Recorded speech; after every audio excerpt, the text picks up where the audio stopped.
आज हम पढ़ेंगे अभ्यास 9B।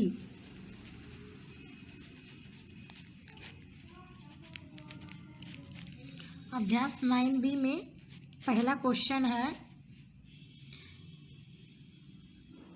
चित्र 15 में चतुर्भुज ABCD का प्रत्येक कोण समकोण है। सत्यापित कीजिए कि ये चित्र दिया हुआ है,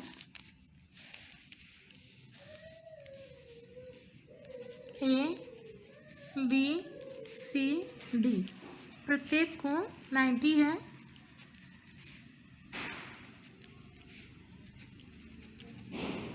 आपको सत्यापित करना है AB समानांतर CD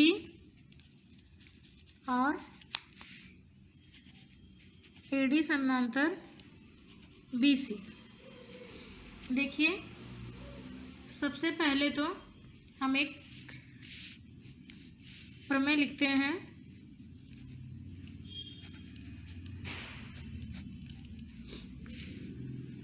एक ही रेखाखंड पर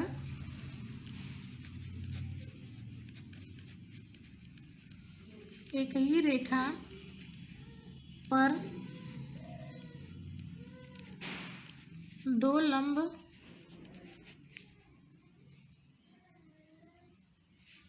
एक ही रेखा पर खींचे गए दो लंब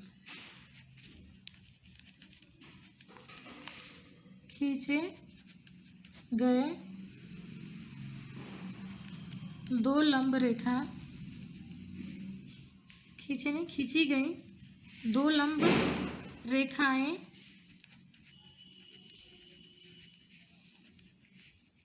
परस्पर एक दूसरे के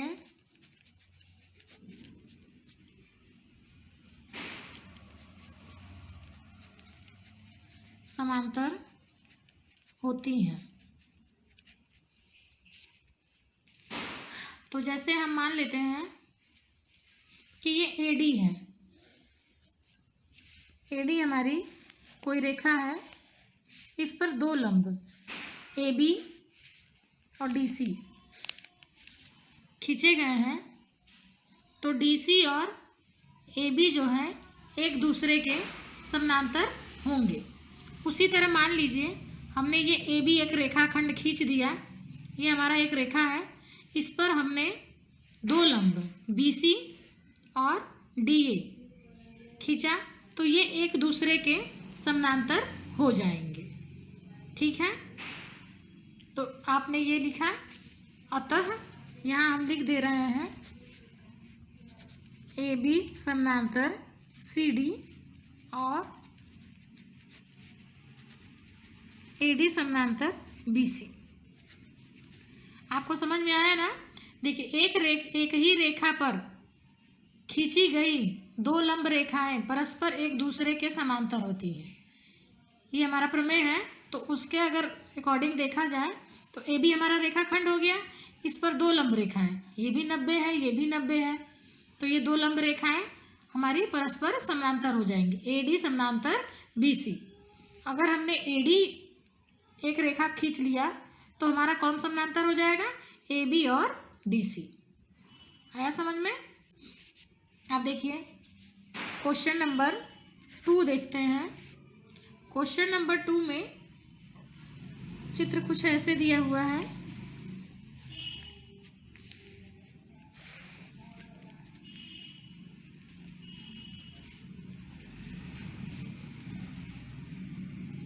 ये हमारा P, ये है Q,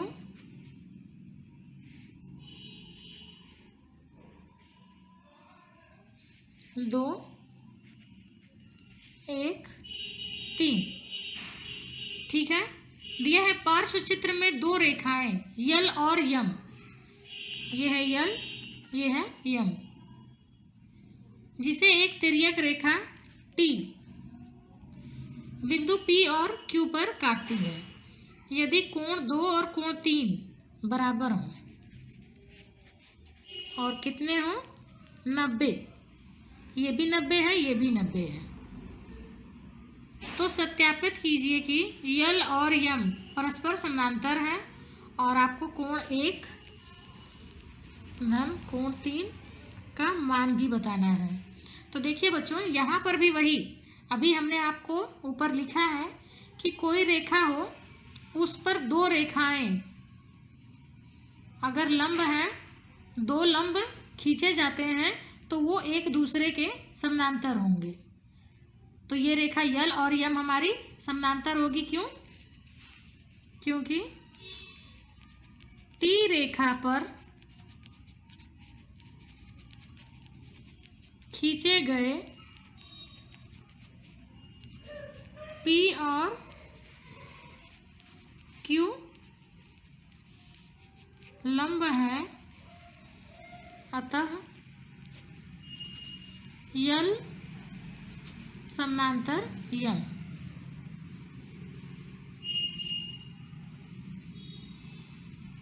ठीक है बच्चों, पी और क्यू लंब हैं तो यल और यम भी हमारी समानांतर होंगी, यल और समानांतर एम हो जाएगा। ठीक है, और देखिए जब ये समानांतर हो जाएगा तो ये हो गया हमारा 90, ये हो गया 90, तो कोण 1 और कोण 2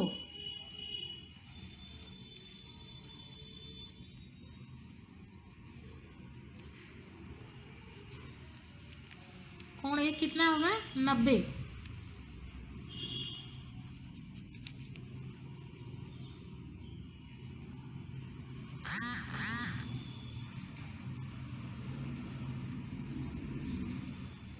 इसको हम लिख देते हैं शीर्षाभिमुख से,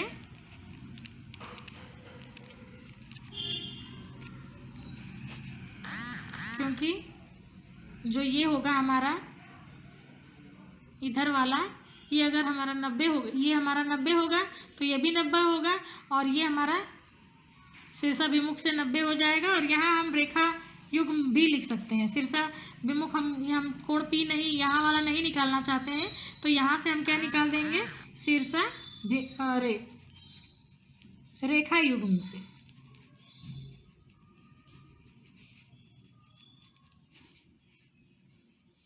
ठीक है बच्चों, तो ये हमारा कोण 1 कितना हो जाएगा? 90 डिग्री। तो हमारा कोण 1 धन कोण 2 कितना हो जाएगा? 3। 90 धन 90 बराबर 180। तो यहाँ हमारा कितना मान आ गया? 180। क्वेश्चन नंबर 3 है,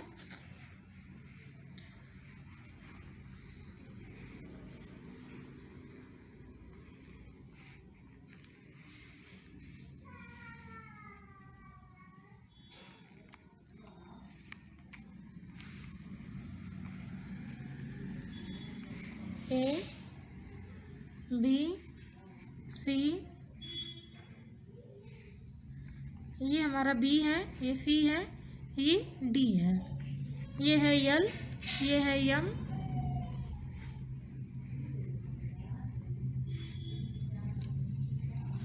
देखिए इस क्वेश्चन में दिया है ए बी सी डी एक समलंब है जिसमें AD समानांतर BC, AD समानांतर BC दिया है। अब रेखाखंड BL और CM, BL और CM AD पर लंब है। AD समानांतर BC दिया हुआ है, दिया है रेखाखंड BL और CM रेखा AD पर लंब है। दिखाइए कि BL समानांतर CM है, BL समानांतर CM है। तो इसको दिखाने के लिए ये है जो हमने आपको बताया था, एक ही रेखा पर खींची गई 2 लंब रेखाएं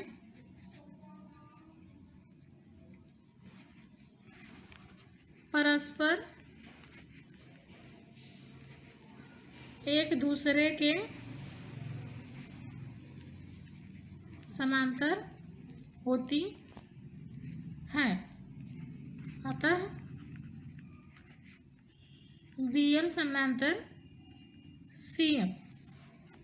ठीक है, यदि BL BC और BL मतलब इसमें दिया है BC बराबर BL, तो दिखाइए कि BCML एक वर्ग है। देखिए, अगर दिया है BC और BL बराबर है तो हमें बताना है कि BLCM जो है वो हमारा एक वर्ग है। देखिए, अगर ये हमारा बराबर है, ये तो हमारा समानांतर है, क्योंकि दिया हुआ है AD समानांतर BC दिया है, तो समानांतर का मतलब क्या होता है? सम अंतर, यानी ये हमारा एक दूसरे से समान अंतर पे है, यानी ये हमारा BL और CM हमारा बराबर है। और जब ये और BL और CM हमारा समानांतर है तो हमारा LM और BC हमारा बराबर होगा। आपको आया समझ में? अगर हमारा जो है AD समानांतर BC है तो हमारा जो है BL और CM बराबर होगा, और अगर BL और CM हमारा समानांतर है तो हमारा LM और BC बराबर होगा। अतः BCML एक वर्ग है। ठीक है बच्चों, हमारा AD समानांतर BC है, तो आप यहाँ नीचे लिखिएगा, हम आपको बस समझा दे रहे हैं। तो हमारा क्या होगा? BL CM बराबर होगा, और BL और CM अगर हमारा समानांतर है, BL समानांतर CM, तो हमारा क्या होगा? LM बराबर BC। अतः BCML एक वर्ग होगा। आप देखिए, क्वेश्चन नंबर 4 दिया है कि ABCD एक वर्ग है तथा LMN और O क्रमशः भुजाओं AB BC CD तथा DA के मध्य बिंदु हैं।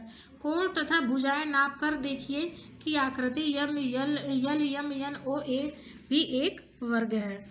ये देखिए, ये एक वर्ग है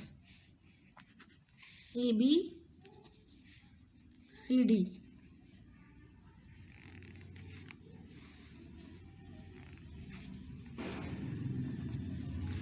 तो हमें प्रूफ करना है LMNO भी हमारा वर्ग होगा। ये दिया है, ये हम मान लेते हैं, हम आपको समझा देते हैं कि ये कैसे सवाल को लगाना है। देखिए, हमने मान लिया कि ये हमारा 8 सेंटीमीटर वर्ग है, तो हमारी चारों भुजाएं हमारी 8 सेंटीमीटर ही होंगी ना। 8 सेंटीमीटर है।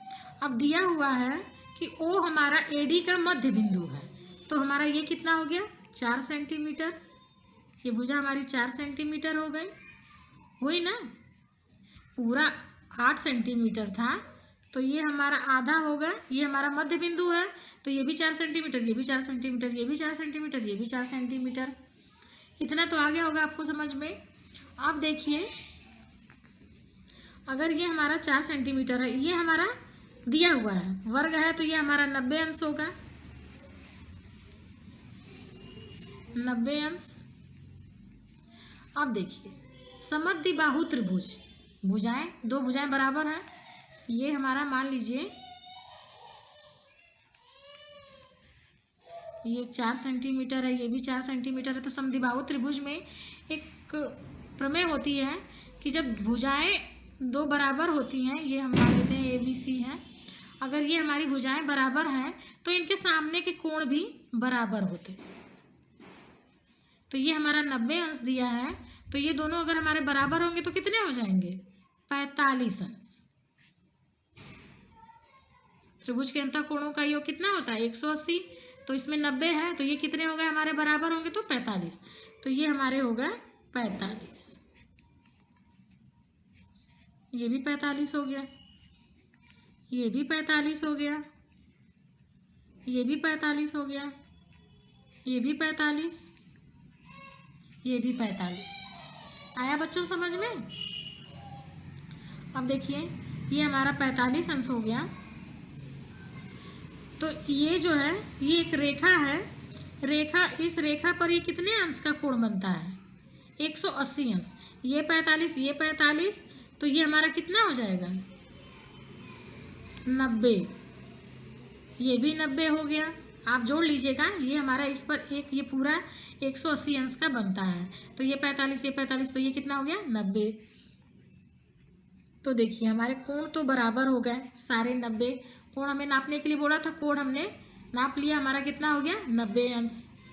ठीक है बच्चों, अब देखिए इस भुजा को हमें निकालना है। ये भुजा हमारी कैसे निकलेगी? पाइथागोरस प्रमेय से।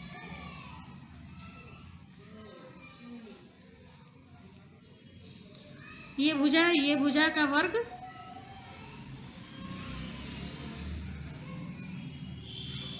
कितना हो गया? इसके बराबर होगा BC के वर्ग के। तो ये हो गया 4 चौके 16, ये हो गया 4 चौके 16, और BC का स्क्वायर 16 गुना के 32। BC, तो BC हमारा कितना आ गया? √32। तो ये हमारा कितना हो गया? 32। ये भी हमारा वही होगा क्योंकि सब में तो वही सूत्र लगेगा पाइथागोरस प्रमेय से। ये भी 32, ये भी 32। तो देखिए कोण हमारा हो गया 90, 90, 90। चारों कोण हमारे 90 अंश के हो गए, चारों भुजाएं बराबर हो गई। तो अब हम क्या कह सकते हैं? अतः LMNO एक वर्ग है। आया बच्चों समझ में? अब हम कह सकते हैं ना कि ये हमारा वर्ग है। अब क्वेश्चन नंबर 5 देखते हैं।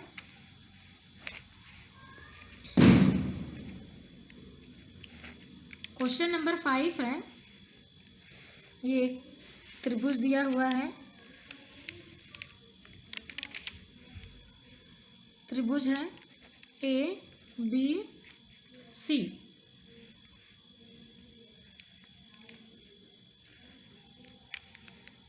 MNL। देखिए अब दिया है त्रिभुज ABC में कोण B समकोण है, 90 अंश हो गया। M भुजा AC का मध्य बिंदु है, ये मध्य बिंदु है, और M से AB पर ML लंब खींचा गया है, ये हमारा 90 अंश है। अब दिया है MN भुजा BC पर लंब है, ये BC पर लंब है MN। तो दिखाइए कि आकृति LMN एक आयत है। तो देखिए बच्चों हमारा ये कोण, ये कोण, ये कोण 90 अंश हो गया। किसी भी चतुर्भुज में हमारा जो चतुर्भुज का अंतःकोणों का योग होता है वो 360 होता है। तो ये हमारा कितना हो गया? 270 प्लस 90 बराबर 360। तो ये कितना हो गया हमारा? 90 हो गया। आगे आपको समझ में? अब देखिए हम मानते हैं, जैसे हमने मान लिया कि ये हमारा एक रेखा है, इस पर BN हमारा लंब है और LM हमारा लंब है। तो ये एक दूसरे के समानांतर होंगी। तो हमारा जब BC और LM समानांतर होगा तो हमारा BL और MN बराबर होगा, क्योंकि समांतर का मतलब है दोनों के बीच का समान अंतर होगा। तो ये हमारा बराबर हो जाएगा। अगर इसी तरह अगर हम BC को माने और BL और MN लंब है तो ये भी एक दूसरे के समानांतर होंगी। तो हमारी ये भुजा और ये भुजा भी एक दूसरे के बराबर हो गई। तो हम लिख सकते हैं अतः LMNB